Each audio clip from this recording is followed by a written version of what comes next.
जय मसीह की प्रियो, स्वागत है आप सबका एस गैंग टीवी पर। मेरी प्रियो, आज की वीडियो कुछ अलग होने वाली है। मेरे प्रियो, मैंने अपने पिछले कुछ वीडियो में कुछ गवाही वाले वीडियो में मैंने कहा था कि यदि आपकी कोई गवाही है तो आप मुझे भेज सकते हैं, और मैंने उसमें अपना व्हाट्सएप नंबर भी दिया था। तो एक बहन ने वो वीडियो देखा है और उन्होंने वीडियो बना के मुझे भेजा। तो मैंने वो वीडियो देखा। वैसे वो गवाही वाला वीडियो नहीं है, वो वचन का वीडियो है। एक बात जो मुझे अच्छी लगी कि वो बहन देख नहीं सकती, फिर भी प्रभु में बहुत अच्छी तरह से विश्वास करती है, जो कि बहुत अच्छी बात है। मैं चाहूँगा कि आप भी वो वीडियो ज़रूर देखिए उनका। लेकिन वो वीडियो देखने से पहले मैं आपको एक बात कहना चाहूँगा कि जी हाँ, आपने कहा था कॉल ऑफ ड्यूटी, माइनक्राफ्ट, बहुत से उस सब में आप वीडियो लेके आइए। आपने कहा था उन सब टॉपिक पे वीडियो लेके आइए।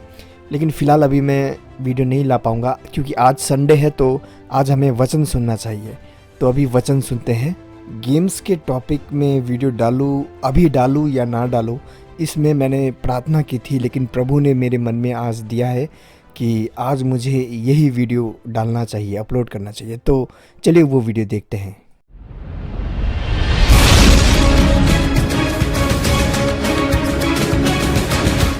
जय मसीह की प्यारे बहन भाइयों, मैं प्रभु का धन्यवाद देती हूँ। मैं प्रभु की स्तुति करती हूँ। प्रभु ने वैसे गवाही मेरे जीवन में बहुत सारी किए हैं, और बहुत सारी परीक्षा से मैं गुजरी हूँ। और परीक्षा हमारे जीवन में आती है, तो परीक्षा इसलिए नहीं आती कि हम मसीह में कमजोर है, परंतु परीक्षा इसलिए आती कि हम प्रभु में हम मजबूत होना चाहिए। इसलिए परीक्षा हमारे जीवन में आती है। हम बाइबल में भी पढ़ते हैं, जैसे कि अय्यूब के जीवन में भी परीक्षा आई, ये बहुत बड़ा उदाहरण है। उसके बाद में दानियल के जीवन में परीक्षा आई, है ना। परीक्षा आई, वो आएगी,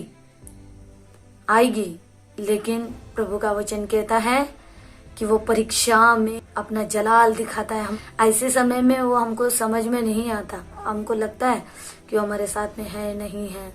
लेकिन जब हम परीक्षा में पढ़ते हैं, परीक्षा में जब हम आ जाते हैं, तो तभी हमको प्रभु के सामर्थ के बारे में हमको समझ में आ जाता है कि प्रभु हमारे साथ में जरूर पक्का है।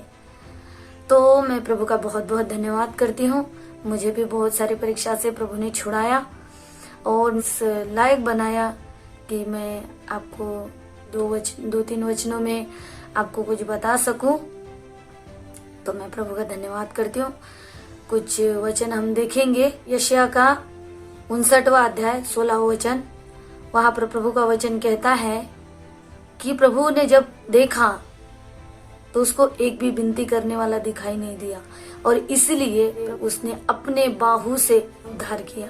वो धर्मी होने के कारण संभल गया। किसी को हमारी ताकत दिखानी होती है तो हम ऐसी अपने बाहु दिखाते हैं, है ना, अपनी ताकत दिखानी है। तो वैसे ही ये प्रभु ने जो उद्धार करने के लिए जो बाहु भेजा, वो उस बाहु के बारे में हम जानेंगे, जरा उस ताकत के बारे में जानेंगे। यूहन्ना रचित सुसमाचार जब हम पढ़ते हैं, पहला अध्याय 1, 2, 3 में, कि आदि में वचन था, वचन परमेश्वर के साथ था, वचन ही परमेश्वर था, और जो भी कुछ हुआ उस वचन के जरिए ही हुआ, और बगैर वचन के कुछ भी नहीं हुआ।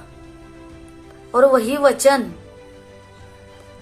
वचन देह धारण करके हमारे लिए आया। वो है परमेश्वर का बाहु, वो है परमेश्वर की ताकत, देह धारण करके।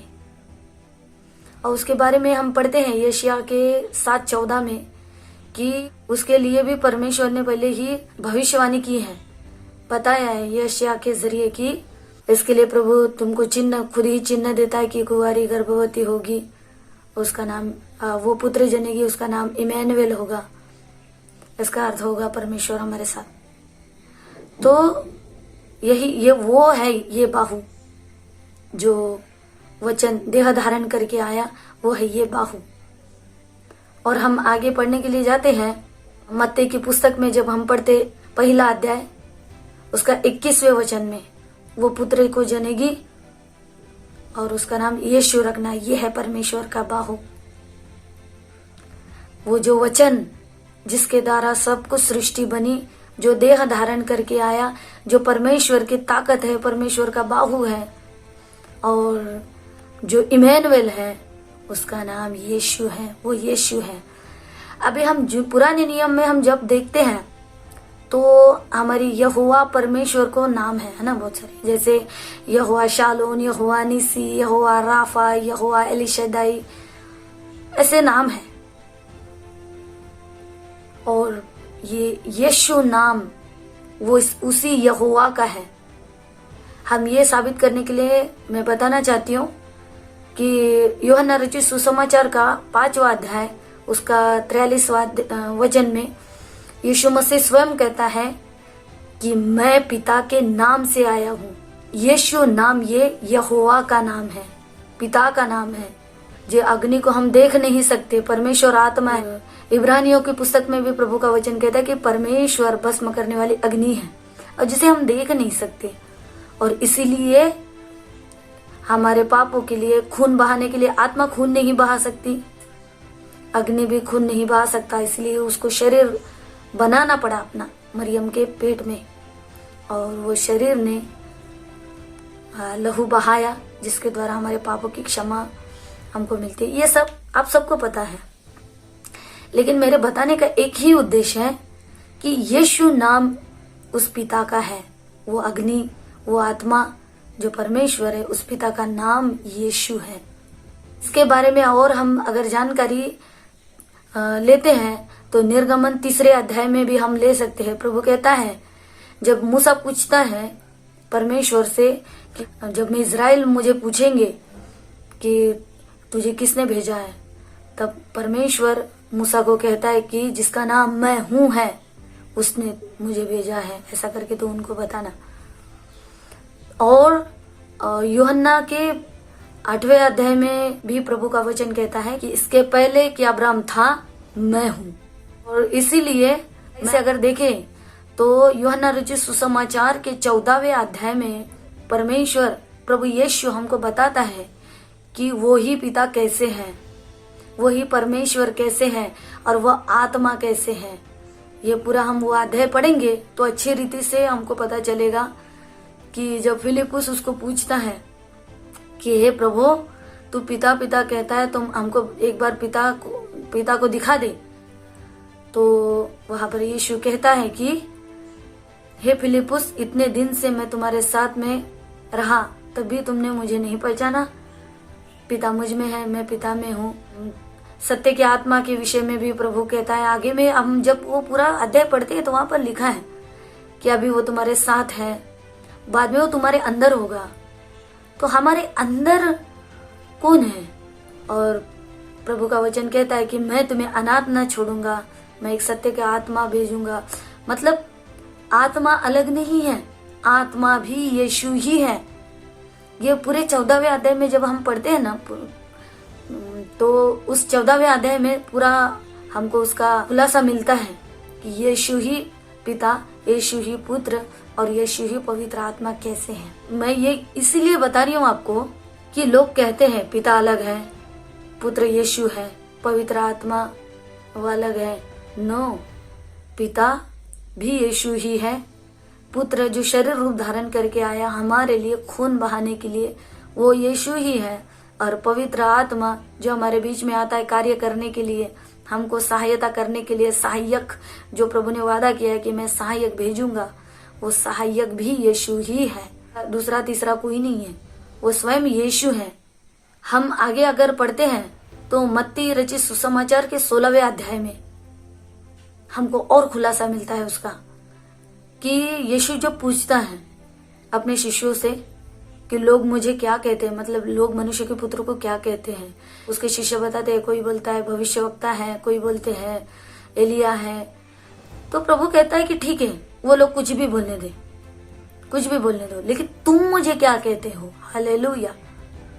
हम उसको क्या कहते हैं? ये प्रभु का वचन आज हमसे पूछता है। कोई उसको कुछ कहता है, कोई उसको कुछ कहता है, यीशु को कोई कुछ कहता है, कोई पैगंबर कहता है, कोई कुछ कहता है, लेकिन हम यीशु को क्या कहते हैं? ये प्रभु आज हमसे पूछता है। तो पतरस वहां पे कहता है कि हे प्रभु, तू परमेश्वर का मसीह है,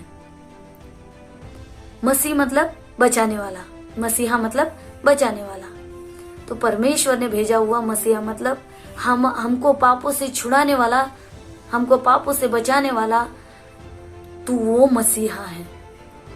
ये उसको परमेश्वर उसके ऊपर प्रकट करता है, वो वहां पर कबूल करता है, यीशु तू वो मसीहा है।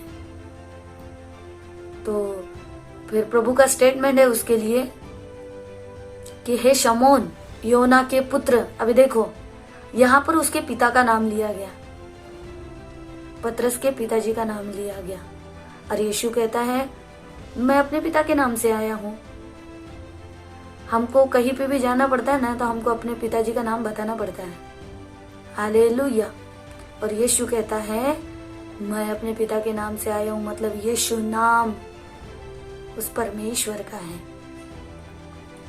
और वहां पे बोलता है कि योना के पुत्र, ये जो तुझे प्रकटीकरण जो मिला है, जो प्रकाशन मिला है, वो मांस और लहू से नहीं परंतु परमेश्वर के ओर से मिला है। और तू पतरस है, इस पत्थर पर मैं अपनी कलीसिया बनाऊंगा, जिस पर अधोलोक के फाटक प्रबल न हो सकेंगे, और मैं तुझे स्वर्ग की कुंजियां दूंगा। और उसके बाद में हम जब पढ़ते हैं उस कुंजी के बारे में, तो यूहन्ना रचित सुसमाचार के 21वें अध्याय में प्रभु का वचन कहता है, उसको ड्यूटी देता है पतरस को परमेश्वर, प्रभु यीशु जीवित पुनरुत्थान होने के बाद में प्रभु का उसको एक ड्यूटी देता है कि तू मेरे मेमनों को चरा, तू मेरे भेड़ों को चरा। ये ड्यूटी देता है परमेश्वर पतरस को। वो ड्यूटी हम आगे प्रेरितों के काम में देखते हैं कि पतरस कैसी रीति से पूरा करता है ना। हम पढ़ते हैं प्रेरितों के काम 2:38 में वो चाबी खोलता है। वो चाबी वो है जो स्वर्ग की चाबी प्रभु ने उसको दी, स्वर्ग की कुंजी। प्रेरितों के काम 2:38 में वो कहता है कि पश्चाताप करो और यीशु के नाम में बपतिस्मा लो। और तब हम देखते हैं कि 3,500 लोगों का बपतिस्मा वहां पर होता है। तो अभी इतने सारे शिष्य थे उनके, प्रभु यीशु के, वैसे देखा जाए तो, लेकिन जो मुख्य शिष्य थे वो 12 थे। उसमें से एक यहूदा इस्करियोती जो उसका पकड़ने वाला हुआ, उसमें से एक पतरस, 2-10 शिष्य थे। लेकिन 10 को वो कुंजी नहीं मिली, पतरस को मिली, और वो कुंजी उसने प्रेरितों के काम 2:38 में खोली। तो हमको वो कुंजी लेनी बहुत जरूरी है, मुझे यही बताना है। और हम प्रेरितों के काम में हम जब पढ़ते हैं तो जो भी जितने भी शिष्य प्रभु के, सभी ने यीशु के ही नाम में बपतिस्मा लिया। जैसे प्रभु का वचन कहता है, तेरे आंखों में अगर लट्ठा हो तो तू दूसरे की आंखों का तिनका कैसे देखेगा। ये जैसे आत्मिक रीति से परमेश्वर ने कहा है, वैसे ही पिता पुत्र पवित्र आत्मा का नाम का बपतिस्मा, वो चाबी, वो आत्मिक चाबी है, ये आत्मिक रीति से कही गई है। वो पूरा क्लियर में पतरस ने खोल के दिखाया। और स्वर्ग का दरवाजा हम जानते हैं प्रभु यीशु है। हमारे पास सही चाबी होगी, हमसे वो दरवाजा भी खुलेगा। और अब हम वचन में पढ़ते भी हैं कि जो खिड़की से आता है, छत से आता है, वो चोर है। जो दरवाजे से आता है वो प्रभु यीशु मसीह के बच्चे हैं, वो प्रभु के बेटे हैं, जो जिसे प्रभु चुनता है। उस चाबी के थ्रू आए हुए वो बच्चे हैं। उस सच्ची चाबी जो पतरस को दी गई, जो उसने प्रेरितों के काम में खोली, उस चाबी के जरिए आने वाले बच्चे वो दरवाजे से आते हैं, खिड़की से नहीं आते, ना छत से आते हैं। तो हमको ये चेक करना है कि हम कहाँ पर हैं, हमारे पास ये चाबी है क्या।